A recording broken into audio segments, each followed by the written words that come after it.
بسم اللہ الرحمن الرحیم. پروجیکٹ فریڈم، کیا امریکہ اور ایران نے چپکے سے ڈیل کر لی ہے؟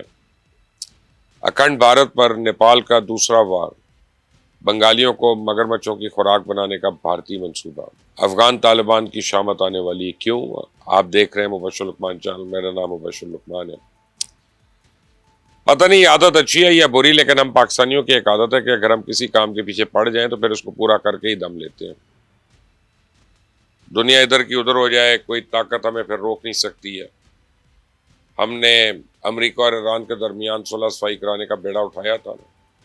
بڑی بڑی رکاوٹیں آئیں، بڑی سازشیں ہوئیں، کئی مرتبہ بات بنی، کئی مرتبہ بات بنتے بنتے رہ گئی، لیکن ہم مایوس نہیں ہوئے الحمدللہ.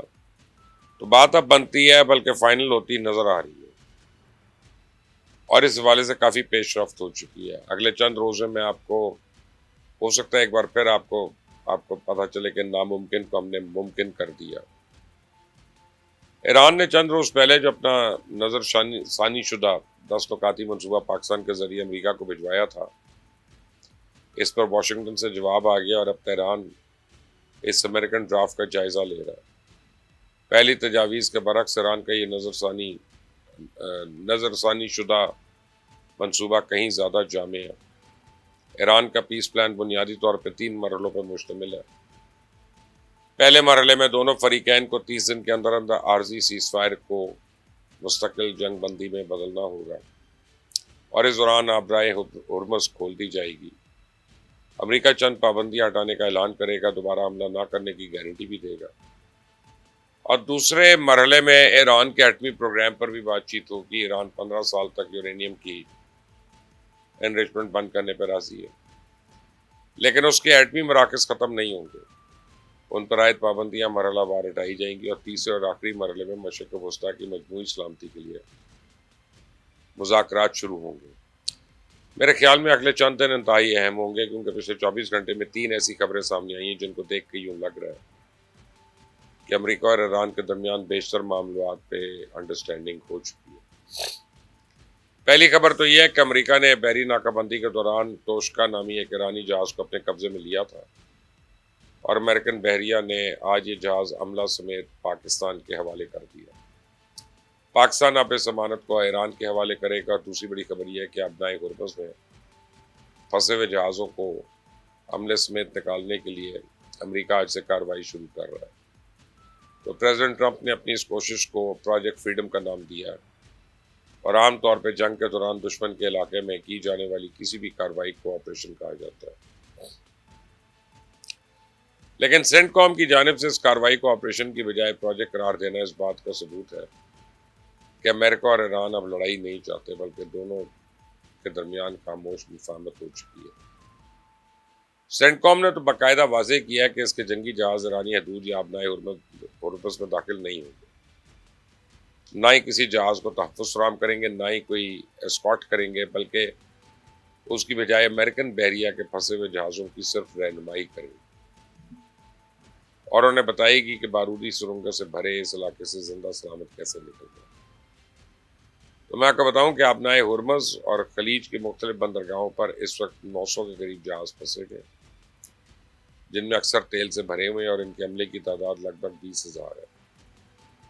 تو اگر یہ جہاز خلیج سے نکل آئے تو تیل کی قیمتوں میں فوری طور پہ کمی آ گئی.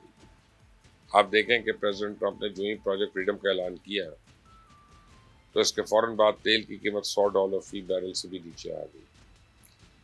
جہاں تک بات ہے پروجیکٹ فریڈم کے حوالے سے ایران کا رد عمل کیا ہوگا، تو میرے خیال میں ایران کسی جہاز کو نشانہ بنانے کی غلطی نہیں کرے گا، بلکہ صرف ایک رسمی سے احتجاج کرے گا، بات ختم ہو جائے گی.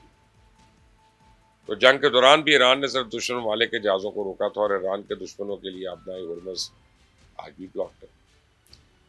تو یہی اب ایران کی منتیں کر رہا ہے. ہم ایک دوسرے کے ہمسائے ہیں، ہمیں یہی رہنا ہے، لہٰذا ایران ہمسائیگی کا حق ادا کرے، ابنائے ہرمز کو کھول دے. سنا ذرا یو اے کے وزیر مملکت ریم الہاشمی جو ہیں کس طرح سے اپنی بے بسی کا اظہار کر رہی ہیں. People of Iran and the people of the Gulf states cannot be taken hostage by a regime that is so malignant and malign and has clearly demonstrated that in no uncertain terms. Iran اور you اے ای اس وقت حالت جنگ میں ہے اور جنگ میں سب کچھ جائز مانا جاتا ہے، لیکن بھارت دنیا کا واحد ملک ہے جو زمانۂ امن میں بھی ہمسایوں کو تنگ کرنے کا کوئی موقع نہیں چھوڑتا۔ چائنا، پاکستان، بنگلہ دیش، نیپال سب اس سے تنگ ہے۔ آپ دیکھیں کہ پچھلے 56 سال سے بھارت خود کو بنگلہ دیش کا مائی باپ قرار دیتا آیا، لیکن آج اسی بنگلہ دیش کے شہریوں کو اپنا دشمن تصور کر رہا ہے۔ اب بھارت کی کمینگی کی انتہا دیکھیں کہ اس نے مبینہ تراندازی روکنے کے لیے بنگلہ دیش کی سرحد کے ساتھ بہنے والی تمام آبی گزرگاہوں میں مگرمچھ اور زہریلے سانپ چھوڑنے کی پلاننگ کر دی۔